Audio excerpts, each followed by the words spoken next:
Bonjour, bonjour à tous et à toutes. Donc, bienvenue à ce Forexpresso, marché qui voit le dollar se détendre un petit peu. On va voir tout ça en graphique. Cet après-midi, il y a la BCE, donc on verra si elle adopte un ton un peu plus agressif.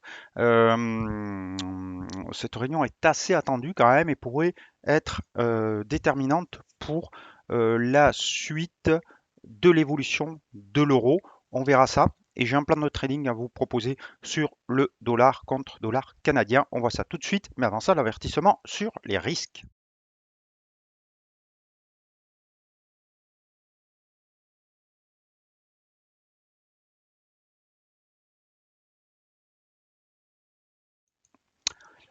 Voilà donc le dollar qui... Alors, j'ai enlevé la flèche, mais elle reste valable malgré tout. Donc, le dollar, on avait vu ce drapeau qui est une figure de consolidation, le franchissement du drapeau qui donnait donc un objectif beaucoup plus haut à 103, un objectif théorique, et on a ici une détente. Alors, cette détente, elle est logique, ce qu'on appelle un pullback.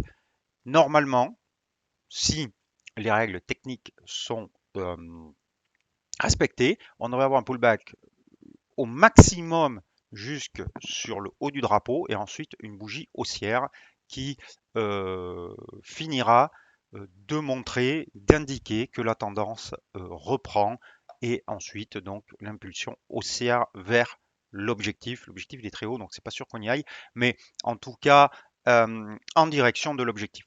Donc à surveiller pour l'instant à très court terme, respiration du dollar, ce qui veut dire que l'eurodoll a rebondi.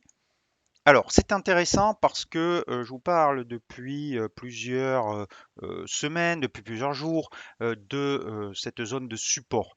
Et on a fait un plus bas ici à le 8 mars, le 7 mars, pardon, à 1,0806. Et hier, il se trouve qu'on est revenu toucher ces 1,0806 et qu'on a une bougie quasiment d'avalement haussier. Donc, maintenant, attention, parce que cette respiration peut venir aussi du fait que les traders short attendent la réunion de la BCE et sont sortis, au moins en partie, avant donc cette réunion de la BCE. Donc, le niveau maintenant à surveiller cet après-midi, ça va être 1,0934. Si on dépasse 1,0934, surtout en clôture, c'est possible, il est possible qu'on ait ici un support de moyen terme et qu'on connaisse au moins une vague de hausse jusqu'à 1,1186. Alors attention, hein, il faut rester bien au fait que la tendance elle reste baissière, même si on remonte jusqu'à 1,1186, ça voudra juste dire qu'on a une consolidation horizontale, une latéralisation des cours, mais absolument pas qu'on a un signal de retournement de moyen terme. Le signal de moyen terme de retournement, il viendrait si on dépassait les 1,1186. Dans ce cas-là, ça validerait un double bottom. On en est loin. Pour l'instant, on est juste dans une petite respiration d'une tendance baissière qui deviendra un peu plus importante si on arrivait à dépasser en clôture 1,0934 et la BCE pourrait fournir cette petite étincelle pour rallumer la flamme de l'euro. On a un petit peu le même phénomène sur le câble. Le câble, pour lui, son 1,0806, si vous voulez, c'est 1,30. Donc, on a par contre euh, une bougie haussière hier qui est beaucoup plus importante puisqu'elle avale beaucoup plus de séances que l'euro-dollar. Donc, ce qui montre que le câble est prêt à rebondir. C'est normal puisque le différentiel de taux d'intérêt est moins, puisque la Banque centrale, la Bank of England, la Banque d'Angleterre, a déjà commencé son resserrement euh, sur les taux. Mais si bien sûr, cet après-midi, la BCE adopte un ton très agressif, on aura un rattrapage. Mais en tout cas, les deux devises, livre et euro, montrent des signes euh, de consolidation à minima, ou en tout cas de rebond, qui, pour le câble, pourrait revenir sur un 32,98.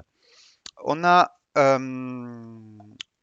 autre paire de devises majeures, le dollar yen. Alors le dollar yen intéressant aussi. C'est pour ça qu'on pourrait aussi avoir non seulement un renforcement de l'euro et de la livre, mais aussi un affaiblissement temporaire au moins du dollar. Parce que regardez ce qui s'est passé sur le dollar yen. Hier, je crois que quand je vous faisais la vidéo, on avait un franchissement des 125, dans 125,85, 126 qui correspondait au plus haut de 2015. Et donc on a atteint, on a juste dépassé. Et donc on a affiché un plus haut de 20 ans. Mais regardez, on a ici un, une bougie avec une longue mèche haute, c'est un marteau. Et donc, potentiellement, une figure de retournement sur une résistance majeure avec un RSI qui repart un petit peu à la baisse et qui est en zone de survente. Donc attention, peut-être qu'on va avoir des prises de bénéfices, une respiration du dollar yen après cette hausse gigantesque, vertigineuse. Ça ne serait pas illogique. De là à dire que la hausse du dollar yen est terminée, je n'irai pas jusque-là parce que la tendance reste clairement haussière.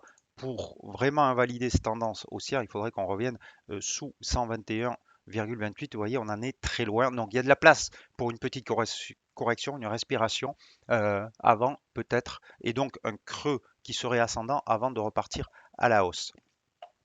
Ou une consolidation horizontale. Mais en tout cas, le chandelier d'hier au contact de cette forte zone de résistance n'est euh, incite à la prudence sur cette paire de devises-là. Alors, sur les devises en yens, on va voir que l'Aussie yen ici est toujours sous sa résidence. Donc, lui, il est déjà en consolidation. L'euro yen, lui, par contre, il semble repartir à la hausse après sa correction. Donc, c'est plutôt peut-être l'euro yen qui, cet après-midi, pourrait repartir à la hausse puisque le dollar yen est allé sur les plus hauts de juin 2015. Donc, il faut surveiller, comme vous devez surveiller 1,0934 sur l'euro dollar ce soir, en clôture, vous devez surveiller sur l'euro yen 137,50. Le sterling yen maintenant, alors lui il est plus haussier parce que on a dépassé, on est en train de dépasser cette zone de résistance qui était entre 174,30, 164,30 pardon et 164,60. On a fait juste au-dessus. Alors, est-ce que c'est un faux break ou pas? Réponse ce soir à la clôture. Mais cette bougie d'hier est assez haussière et on pourrait donc avoir maintenant une projection plutôt sur la livre contre yen et l'euro contre yen plutôt que sur le dollar yen euh, dans les prochains jours à voir, ou une correction puisqu'on est quand même au contact ou sous des résistances, mais prudence donc maintenant sur la baisse du yen au moins dans les prochains jours. Attendre de voir ce qui va se passer. Je vous ai pas parlé de l'OSI. L'OSI, il est toujours, non, je répète pas ce que j'ai dit les derniers jours, toujours phase neutre après ce faux break de la zone de résistance à 75,50. Le kiwi, alors hier je vous avais donné ce schéma.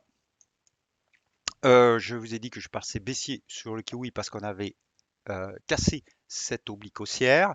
C'est ce qui s'est passé. On a le rebond, comme je vous l'avais indiqué hier, je n'ai pas touché aux flèches, elles sont toujours là. On a ce contact avec cette oblique haussière. Pour l'instant, ce scénario de rebond prend forme.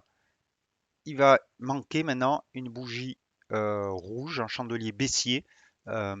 Si d'aventure on clôturait comme ça ce soir et la semaine prochaine on aurait un chandelier baissier. Alors, je vous ai parlé en fait pour terminer d'un plan de trading sur le le dollar contre dollar canadien. Alors ça me plaît bien parce que je vais enlever cette, voilà. Ça me plaît bien parce qu'on était dans une tendance ici plutôt baissière, hein, puisqu'on avait cassé ces creux ici, cette droite de polarité. On est venu sur le support à 1,2450. On a un rebond avec une configuration qui s'apparente à une étoile du soir au contact de cette droite de polarité et on a cassé les plus bas d'hier. Donc j'aime bien cette configuration. Pour moi, ça justifie une position short pour revenir tester à minima 101,24 85. Donc ça serait l'objectif 1,24 85. Maintenant, le problème, c'est de trouver un stop loss parce que, bien sûr, maintenant, le stop loss, il est beaucoup trop élevé puisqu'idéalement, techniquement, il faudrait qu'il se place au-dessus de la droite de polarité.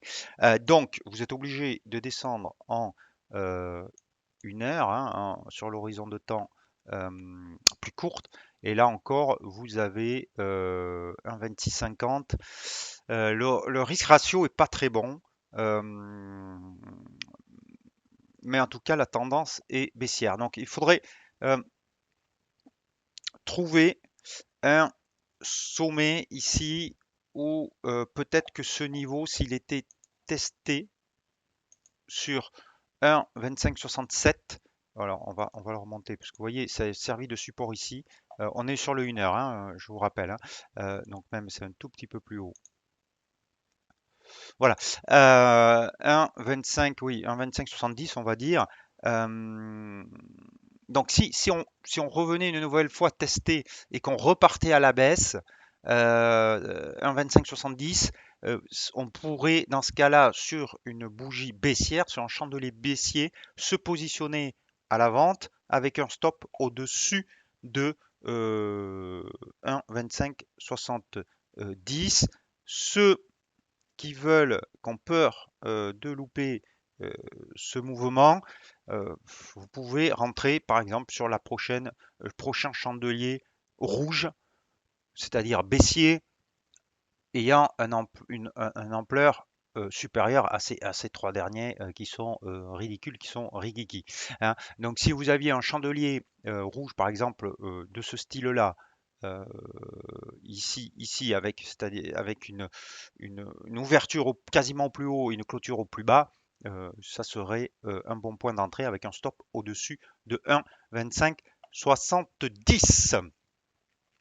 Voilà ce que je pouvais vous dire aujourd'hui sur le marché du Forex. Ah, je vous ai pas parlé de l'euro suisse. Tac, tac. Alors attendez, on va y revenir rapidement. L'euro suisse, parce que l'euro suisse, il rebondit. Vous saviez que j'étais short sur cette paire de devises. Donc si vous l'êtes toujours, hier vous aviez un avalement haussier, donc il fallait sortir. Bon, si vous ne l'avez pas fait, c'est pas grave. Vous mettez un stop au-dessus de cette droite de polarité qui se situe sur 1,0204, donc sur 1,0207 par exemple. Vous êtes tout proche, hein, mais vous êtes obligé de sortir parce que cet avalement haussier et cette bougie, si elle finit pas avec une mèche haute importante, ça voudra dire que certainement on réintègre les 1,0204. Voilà, donc cet après-midi, 14h30 BCE à suivre. Très certainement, enfin, il y a beaucoup de questions autour de la politique de la BCE. Donc, on va voir si Christine Lagarde y répond. 13h45, la décision, mais surtout le discours à 14h30. Et donc, voir la réaction avec les niveaux que je vous ai donnés sur l'euro par rapport au yen, au dollar et au franc suisse. Voilà, demain, les marchés sont quasiment fermés. Je ferai quand même un Fort Expresso pour voir la réaction, quelle a été la réaction après la BCE. Lundi, par contre, on est férié, donc pas de marché non plus. Alors attention, parce que demain, il n'y a pas de marché aux États-Unis et à Londres, qui sont les deux principaux marchés sur le Forex. Donc même si le forex n'étant pas, comment dire, n'étant pas une activité réglementée, enfin, se traite pas sur un marché organisé, mais se traite sur un marché de gré à gré. Donc il y aura des transactions, mais beaucoup de courtiers ne les répercuteront pas. Ceci étant, lundi, on est fermé en Europe, mais pas chez les anglo-saxons, je crois. Il faut que je vérifie, mais normalement non. Donc il peut y avoir une petite activité. Ceci étant, il n'y aura pas de Forexpresso lundi, je vous le redirai demain. Je vous souhaite à tous un très bel après-midi. Ceux qui décident de prendre les 4 jours et qui ne restent pas sur le marché, un très bon week-end de Pâques à vous. À demain pour les autres. Ciao, ciao.